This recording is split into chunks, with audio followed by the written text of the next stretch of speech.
Once upon a time, nestled in a quiet village surrounded by towering green mountains, lived a boy named Rohan. He wasn't extraordinary, not the smartest, not the strongest, not the richest. He was just ordinary.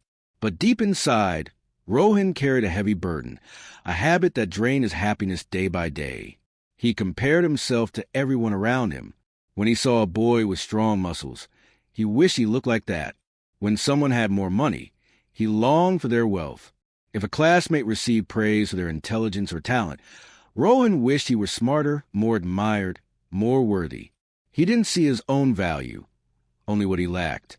The more he compared, the more miserable he became. Smiles felt forced. Laughter faded. He started avoiding people altogether, spending hours alone, consumed by thoughts of what he wasn't. Until one day, in search of silence and maybe some answers, Rohan wandered beyond the edge of his village and into the nearby forest. Along the riverbank, under the shade of an old tree, he spotted a monk sitting in perfect stillness. His eyes were closed, his hands relaxed, and a gentle, contented smile rested on his face, as if the world had no weight for him at all. Intrigued, Rohan quietly sat beside him. After some time, the monk opened his eyes and looked at the boy. Rohan bowed respectfully and said, "Master, why do I feel so unhappy all the time? Why does everyone else seem to have something better than me? Why does life feel so unfair?"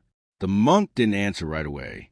Instead, he reached into a small pouch and handed Rohan 3 seeds, one for a lily, one for a mango tree, and one for bamboo.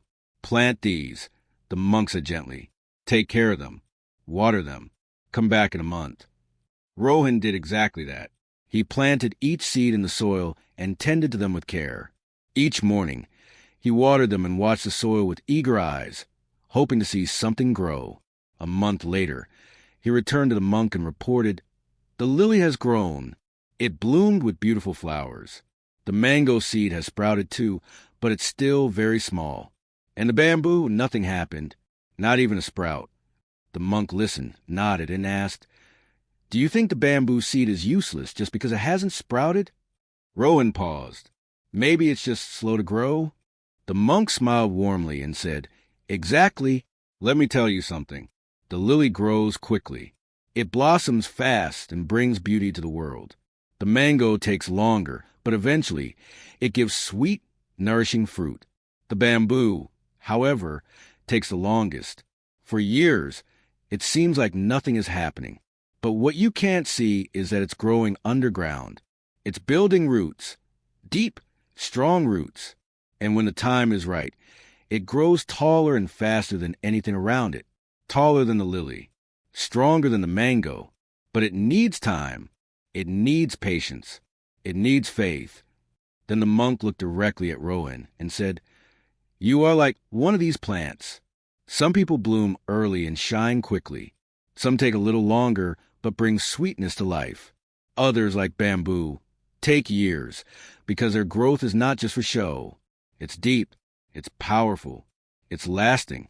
You cannot judge your life by someone else's timeline. Would it make sense for the mango to be jealous of the lily, or for the bamboo to feel worthless because it hasn't yet broken the surface? No, each has its own time, its own purpose, its own strength." Something shifted in Rohan's heart. For the first time, he understood he didn't need to be like others. He didn't need to rush.